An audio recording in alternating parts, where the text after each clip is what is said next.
What happens when one of Hollywood's most unpredictable comic minds sits across from a daytime P-sit host, known for never holding back, and the chat suddenly shifts into something no one expected?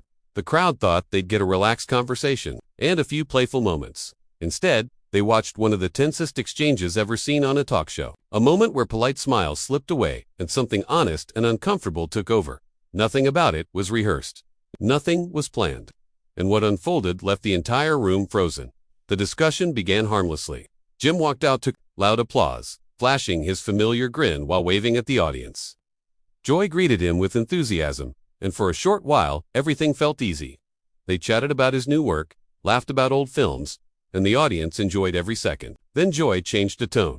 She leaned in and said she had to ask something. She mentioned that he'd been speaking out on political topics, on the industry, on society, and she noted that some people admired it while others thought he had drifted too far. She asked where his mind was these days. His smile faded slightly. He questioned the way she framed it, as if having views that differ from what's widely accepted automatically makes someone extreme. Joy replied that she never said he was crazy, just that some of his comments seemed over the edge. Jim pushed back, saying people are often labeled unstable as a way to ignore their concerns. Joy laughed, but it sounded tight. She pointed out that he had criticized Hollywood harshly while also earning millions from it and asked if that didn't seem contradictory. The crowd sensed the tone turning heavy. Jim said, making money doing something he loves doesn't mean he can't see the flaws in the system. He spoke about how the business changes people, how it shapes them in ways they don't always notice. Joy pressed him, saying he still participates in it, still makes films, still gives interviews. So what was he really upset about? Jim said. He wasn't complaining, just observing. He talked about society's obsession with fame and how everyone plays a part in feeding it. Joy's expression stiffened as she asked if he was calling her part of the problem. Jim answered calmly that everyone is. He said shows like hers give the illusion of meaningful discussion while often avoiding what truly matters. The studio grew quiet. Joy told him he was being provocative. She said he was invited to talk about his work and connect with viewers, but he was turning it into a deep critique of society. Jim said maybe conversations like this were needed. Maybe talking about real things instead of repeating safe talking points was more important than promoting another project. Joy insisted. They do talk about real matters all the time.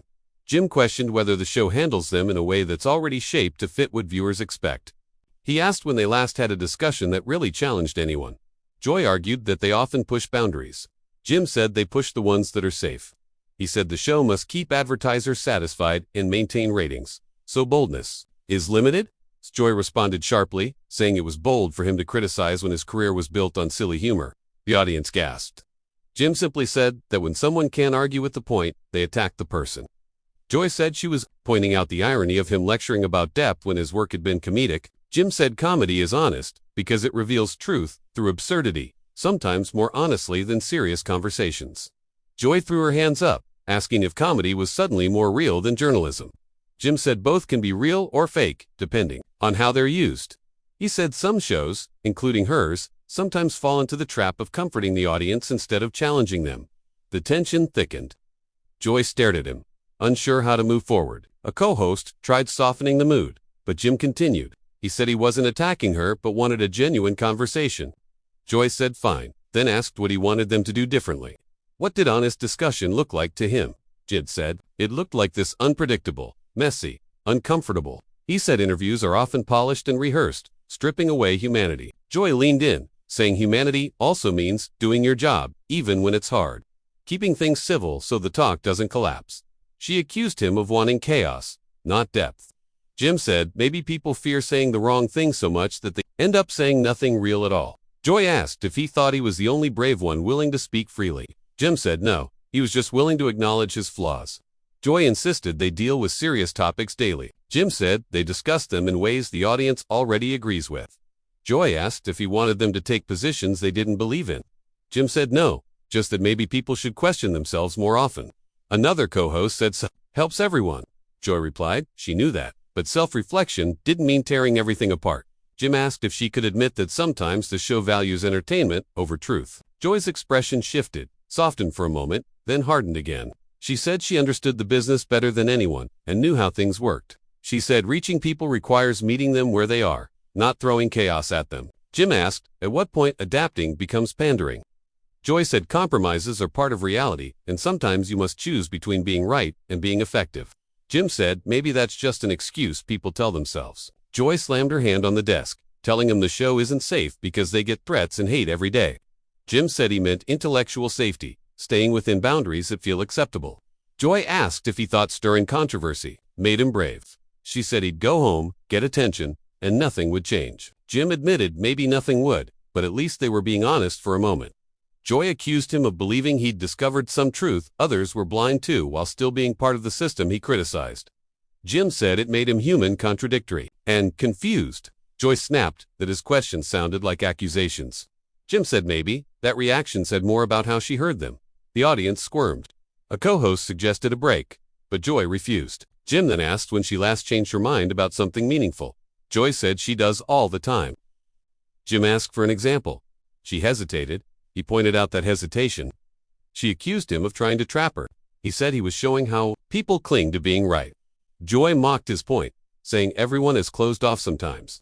Jim said maybe people should admit it. Joy stood, furious, saying his whole career was performance and now he wanted to lecture her on honesty. He calmly asked her to sit. After a tense moment, she did. She said she was tired of being told her work had no value. Jim said he never said that. She insisted he implied it. Jim said he wanted a discussion about the industry's pressures. Joy told him not to analyze her. Jim said she wasn't a journalist either and that everyone plays roles. Joy said she had covered important stories and wouldn't be dismissed. Jim said acknowledging performance wasn't an insult. Joy said he was miserable and empty, and instead of dealing with it, he tried to tear others down. Jim paused, then quietly said she might be right, but at least he was willing to face it. Joy said not everyone who finds meaning in their work. As blonde Jim said, some people can't accept illusions anymore. Joy sighed heavily and asked what he wanted. Did he want everyone to be as cynical as him? Jim said he wanted honesty, even when painful. A co-host said this was the messiest interview ever. Jim said maybe Miss Ences was needed. Joy rubbed her forehead and said she didn't even know what they were arguing about. Jim said they were questioning whether anything they say truly matters. Joy asked his answer. Jim said he didn't know. Joy slowly nodded, saying they finally agreed. The room stayed silent.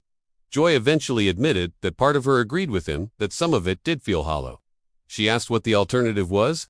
Jim said maybe the answer was doing things differently, being honest about the uncertainty. Joy said people want certainty, not confusion. Jim said certainty was an illusion people cling to. Joy asked if he wanted to embrace chaos. Jim said he wanted honesty, even if it didn't fit a neat story. Joy said honesty was a luxury some couldn't afford, that some had to play the game. Jim asked if she was truly fulfilled. Joy snapped that he didn't get to question her life. Jim said he was asking whether she was living or performing. She said there was no difference anymore. Jim said that was the saddest thing she had said. Joy's eyes watered, but she held it back. She said she wasn't lying to herself.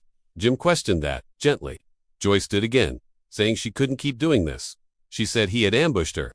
Jim said she asked about his views, and he answered, honestly. Joy laughed bitterly.